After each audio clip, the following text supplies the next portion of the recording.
আচ্ছা, নবম শ্রেণীর বন্ধুরা, আশা করি এই দুটো চ্যাপ্টারের যত ভিডিও আপলোড করা হয়েছে চ্যানেলে তোমরা ভালো করে দেখেছো। আগামী যে ফার্স্ট ইউনিট টেস্ট আসছে মার্চের শেষ বা এপ্রিলের শুরুতে, তার জন্য তোমাদের প্রস্তুতি জোর কদমে চলছে। তাহলে আজ থেকে আমরা মক টেস্ট সিরিজ আপলোড করা শুরু করছি। প্রথমেই প্রথম চ্যাপ্টার মানে জীব ও তার বৈচিত্র্য চ্যাপ্টারের একদম শুরুর দিকের টপিক, অর্থাৎ কিনা ট্যাক্সোনমি এবং পাঁচ রাজ্য শ্রেণীবিন্যাস, ফাইভ কিংডম ক্লাসিফিকেশন, এই দুটোর একটা গোছানো মক টেস্ট সিরিজ তোমাদের জন্য আপলোড করা হলো।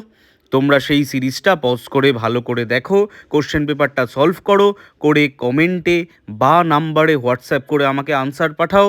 আমি সেই রকম আনসার কি তোমাদের দিয়ে দেবো, এই বিষয়ে আরও আলোচনা হবে। বাকি যে টপিকগুলো রয়েছে তাদেরও আনসার কি আস্তে আস্তে, তাদেরও টেস্ট সিরিজ আস্তে আস্তে দেওয়া হবে। আশা করি সেইটা তোমাদের কাজে লাগবে। চ্যানেলটা সাবস্ক্রাইব করে দাও আরও এরকম একাধিক টেস্ট সিরিজ পাওয়ার জন্য। ওকে, গুড লাক।